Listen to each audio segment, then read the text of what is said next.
हा रिपोर्ट दाखवला। या रिपोर्टमध्ये 29 जखमा तिच्या शरीरावरती आहेत असं स्पष्टपणे लिहिलं गेलंय।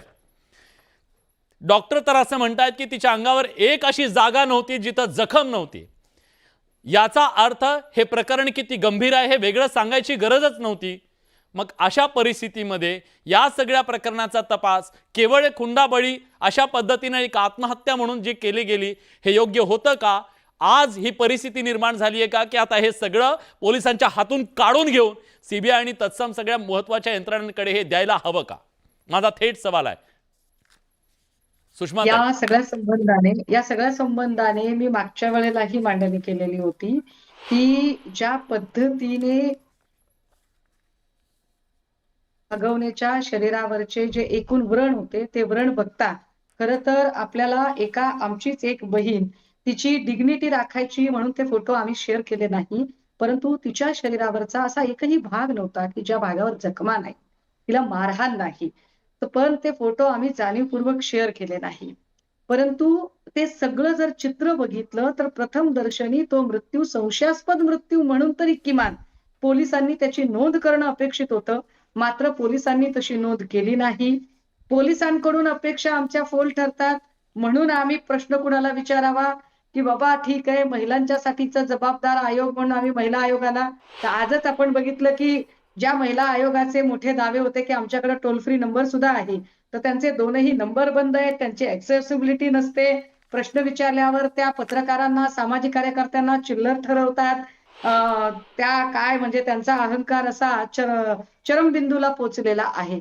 अशा सगळ्या परिस्थितीत गेल्या 3 दिवसात एकट्या पुण्यातनं माझ्याकडे हुंडाबळीच्या 27 केसेसचे पालक आता भेटतायत।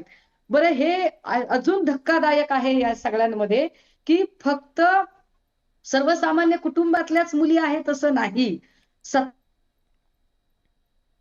कुटुंबातल्या स्त्रिया सुद्धा पीडित म्हणून जेव्हा पुढे येतात तेव्हा किती वाईट गोष्ट आहे की समजा परिणय फुकेंची भाऊजाई न्याय मागते, तिने 1 वर्ष आधीच महिला आयोगाला पत्र लिहिलं होतं, महिला आयोगाने त्याच्यात काहीच केलं नाही। आज संजय शिरसाटांच्या घरातलं प्रकरण होतं, मला तर अजूनही वाटतं की त्या पोरीच्या जीवाचे काही बरं वाईट होता कामा नये, त्या पोरीला सुरक्षितता मिळाली पाहिजे, कारण ज्या पद्धतीने अचानक 360 डिग्रीमध्ये त्या पोरीने माघार घेतली, निश्चितपणे तिच्यावर फार मोठा दबाव असण्याची शक्यता आहे। हे सगळे जर एकूण प्रकरणं बघितली तर आम्ही न्याय कुणाकडे मागायचा? म्हणजे आम्हाला गृह खातं आमची पोलीस कंप्लेंट घेत नाही, महिला आयोगाला त्यांच्या पक्षीय राजकारणातून वेळ मिळत नाही।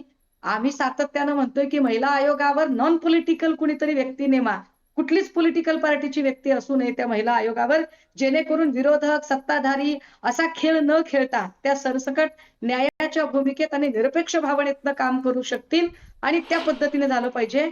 अहो गेल्या म्हणजे या नवीन बॉडीमध्ये महिला आयोगाच्या अध्यक्ष सोडल्या तर खाली त्यांना सदस्य सुद्धा नाहीयेत, ही किती वाईट अवस्था आहे। आजच त्या हगवणे कुटुंबाचा एक व्हिडिओ रिलीज झाला, ज्या व्हिडिओमध्ये हगवणेचा तो पोरगा सांगतोय की माझ्या बापाच्या जीवावर मी घोड्यावर उधळतोय, तुमच्यात बापाच्या जीवावर हिंमत नव्हता, असेल तुमच्या सासऱ्याच्या जीवावर होता तो, सासऱ्याच्या म्हणजे सासऱ्याच्या तो व्हिडिओ बापाचं नाव सांगताना की खोटं माझ्या सांगितलं त्याने।